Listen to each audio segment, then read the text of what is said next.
All right, so your pants are almost done, and your final part to do, besides for the hem, is attach your waistband. It might be a little tricky, but in this video, hopefully I can show you guys how to attach a waistband the correct way, or at least the way that I do it. Now, the first thing you'll need besides for, your pants and your fabric and your sewing machine is some interfacing. Interfacing is used on like stiffer parts of your materials and like your garments. So like think collars, cuffs, and in this case, waistband. So when we have our interfacing and our material, we're gonna cut out our waistband on our pants. So the pants I have here are a pair of pants I'm working on. They're actually made of brushed suede. Is suede the best option to make pants out of? Probably not, actually. Think of a suede jacket, but it's like 10 times harder to clean. That's suede pants. So we're gonna be making a waistband. First thing you're gonna do, get your pants, and you're gonna have to measure the waistband of your pants. So that's gonna start from the very edge of one part of a waistband all the way to the other part, including this little fly shield as well. So get your tape measure and measure around the circumference. All right, so after I measured, I got around 41. I'm gonna add a couple of inches just to add a little bit of insurance and a little bit of seam allowance. So I'm gonna cut a strip of fabric that is 44 inches long, and the width of the fabric, we're gonna make it 4 inches. The reason why we made the waistband 4 inches by however long it's gonna be, 4 inches is kind of like the standard width that you want your waistband to be. It's gonna be folded in half. So just think of it as the width of your waistband, which in this case is 1.5 inches. Waistbands are usually like 1.5 inches wide. That's kind of like the standard length of like the belts and the belt loops and stuff like that. So 1.5 inches plus a ½ inch on each side of seam allowance. So that's going to be 3 inches plus 1 inch is 4 inches. We are back from the hot and steamy iron, and look at our waistband. It's nice and foldy, nice and looking nice, and we can get ready to attach this to our pants. But first, keen viewers may remember that I did mention something at the beginning of the video, and that is interfacing. We do have to add interfacing to the inside of this waistband. It is an optional step, but I do recommend adding it to fabrics that aren't very stiff, very rigid, because that's essentially what interfacing does. So I cut a piece of interfacing that is the length of our final waistband without seam allowance. So this is 1.5 inches wide by 44 inches long. Psych! That's the wrong number! 16 inches long because I didn't have the entire length of 44 inches for our interfacing. But that's fine, I could just stick a couple of these together. It'll be on the inside of the pants, it's fine, no need to worry. So I'm gonna add this on the inside of our waistband, just like that. I'm gonna take it to the iron, press it on, and we can get to adding it onto our next step. You see that? How it's stuck on there? That's why it's called fusible interfacing. The more you know. For fusible interfacing, the side that is rough or with the dots on it is the side that you're supposed to glue to your fabric. So the smooth side is the side that's facing you. The rough side is the side that is facing the fabric. All right, so finally, we can start attaching this to our pants. First off, we have our pants here. So we have the waist of our pants as well as our legs. There you go, you can see our little pants. And we first measured the circumference of the waist of our pants. And this I got 44 inches. Now it's about 41, 42 inches, but I just added a couple of inches for seam allowance and a little bit of extra space.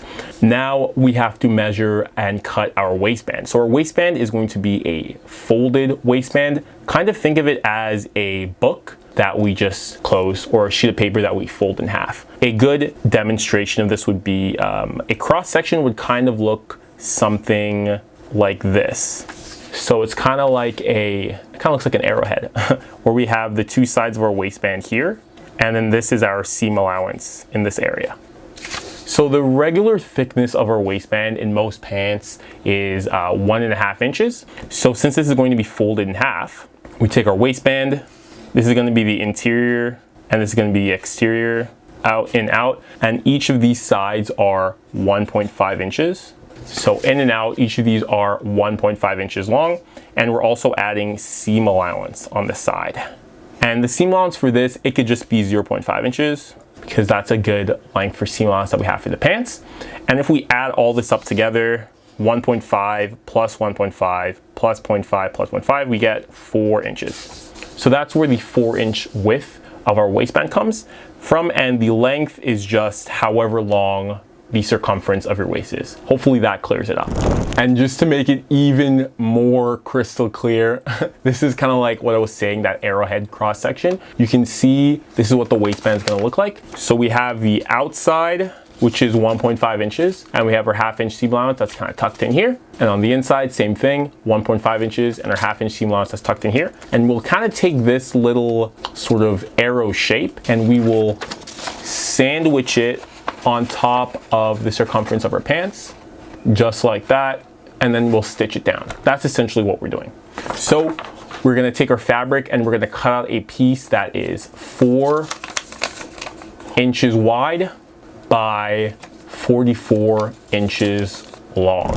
And through the magic of editing, we are done. So you can see here, the width is 4 inches and the length is 44 inches. And one thing I also did just to make it a little bit easier when it comes to aligning this to our pants is I notched, just a tiny notch, about 1/8 of an inch or so, the middle lengthwise of the waistband, so it'll be easier when it comes to aligning this to the pants and aligning it to itself when it comes to sewing it. So now that this step is done, the next step will be folding this waistband. So I'm basically going to fold it wrong sides together like this, and also fold in that 1/2 inch of seam allowance like that.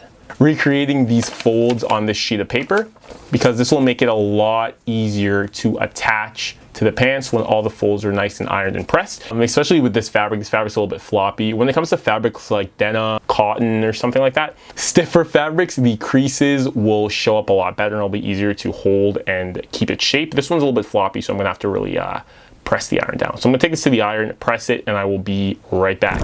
The first step to attaching this to our pants is attaching it to our pants. No, I'm joking. Remember that little notch I made in the beginning? You can kind of see. Let's just pretend it's focused and you guys know what that looks like. So the notch we're gonna do is we're going to line it up on the center back of our pants. So the center back of our pants is just that big back seam. Here you can see I have some belt loops attached. So I'm attaching my belt loops before I attach the waistband. You don't have to do that. So I'm aligning it to the center back of the pants. Find that one section and line it up to the center back of the pants. And this is a good time to utilize your pins, or if you don't have pins, you should have pins, get pins. You can use your clips and then clip it to the waistband around the entire circumference of the pants. When you get to the edges, like here, there will be a little bit of overlap because when we did our measurements, we did leave a little bit of extra space. That's fine, don't worry about that. So what I want you guys to do, pin the waistband on the left side, the right side, all the way around the pants, the entire circumference, and then we'll be right back. Anyway, let's pin this on, line it up to the center back. Let's pin all the way around.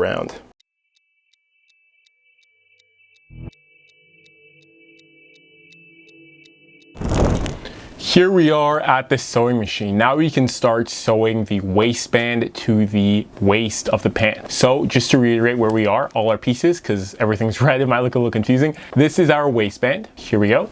And this is the interior of our pants. You can see with the black overlocking. I want to do this in red, but I thought black would be a little bit more striking, so I just kind of kept it. And I also added a yellow zipper. We're going to be starting on stitching the waistband here with 1/2 inch of seam allowance. And one thing you want to do when you start, you should have a little bit of excess fabric here. This excess fabric, what we want to do is fold it in like this. So fold it towards the pants. Make sure it's nice and snug, and then start sewing. This isn't something that you have to do, but I like doing this because it makes the next step a little bit easier. So I'm gonna fold this in, put it underneath our sewing machine, and we can get to stitching, baby. Make sure to back stitch. And then we can just stitch the entire circumference of the waistband there. All right, so we are finished with stitching the waistband onto our pants. Now we are going to finish stitching the waistband. We did a one stitch, now we gotta do a top stitch. One thing that I do like about adding the interfacing is when you fold it over, it makes the fold so much easier because you can kind of feel the interfacing on top, and it kind of like acts as like a ledge for the fabric to sort of fold over. So it makes it a little bit easier to do the fold. And if you remember, that initial part I did was I did fold over that piece of fabric in the beginning. It makes it also easier to sort of just like, when I flip the waistband down, it looks a lot nicer. You can kind of see it there, that fold. Our next step is, do you remember a couple steps ago when we did fold that 1/2 inch of our waistband over? Now we're going to pin the 1/2 inch of our waistband down so it looks nice on the interior. One thing I do like to do is start from the center back of the pants. So I can find the center back of the pants and find that notch, and the fold was for 1/2 inch. So I can get that 1/2 inch fold, line up the notch to the center back of the pants, and we can just pin that down there. Now, just in case that was a little bit confusing by the sewing machine, I brought it back to our nice and trusty cutting mat so you guys can see it a little bit better. First thing I do is, this is the interior of the pants, by the way, you know it because you can see the black overlock stitch here. The interior of the waistband, it was folded in by 1/2 inch, and I take this fold and I put it over the raw edge of the fabric, sort of encasing it in the waistband. Now, one thing you may have noticed is that this is actually flat and it's not folded. It was originally folded, but when I pressed the interfacing on, I kind of removed the crease and removed the fold. That's fine. If that happens, our trusty ruler here, we can just measure 1/2 inch, sort of finger crease it with our finger, fold it over, pin it, and then we should be good. You might be thinking I shouldn't really be pinning suede, but this is fine. I did pin this before other parts of the fabric and there are no holes that show up, so it's fine. Normally you wouldn't really be pinning leather. You'd be using clips or something like that, but you do need to pin an area like this, and also no holes really show up on the suede when I pin it, so that should be fine. I'm gonna pin the entire waistband and I will be right back. Here we are, we're back from pinning the entire circumference of the waistband. So you can see here, all the way to the other end. Now we can stitch the waistband together. We can do it in 2 ways. We can either start at one edge, this side here, stitch down, put your needle in pivot, stitch the entire length of the waistband till we get to here, go up and pivot, and then do the entire top, stop at this edge, and we're done. Or we can just do the side, bottom, other side, and then stop, and then do the top all at once. Whatever you guys feel comfortable with, you can do. And now is a good time if you guys have any care labels or any like brand tags that you want to stick in the waistband. Normally they're here at the center back around this area. You can just sneak that in there in your stitching. All right, I'm going to take this to the sewing machine and then we will be done. Let's not bury the lead. Well, I guess this is burying the lead because this is the end of the video. Anyway, this is what the waistband looks like. Ooh. Ah. And the interior, nice and clean. I even took the liberty of adding, where is it, a tag here. It's just a piece of muslin I'm gonna like sign and stuff on it. Yeah, hopefully this helped you guys when it came to making waistband. It's not too much of a difficult process. It's actually pretty straightforward. There's only like a handful of steps to do. A lot of ironing. Also, I'm not sure if I said that in the tutorial, but there is a lot of ironing when it comes to this. You gotta iron pretty much after every single step. Pretty sure you guys got that. But yeah, let me know what you guys think in the comment section below. But before we go, these pants. Let's talk about them for a little bit. Why are they made out of suede?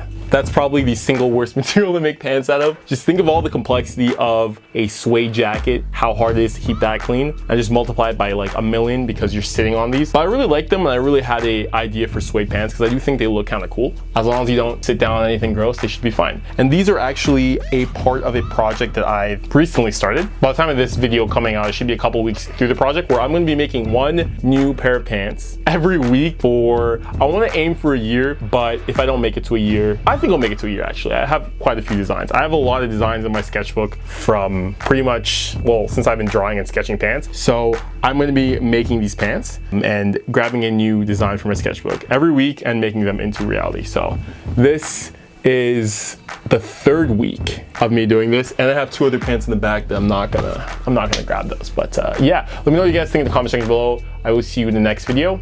Thank you again for watching. Bye.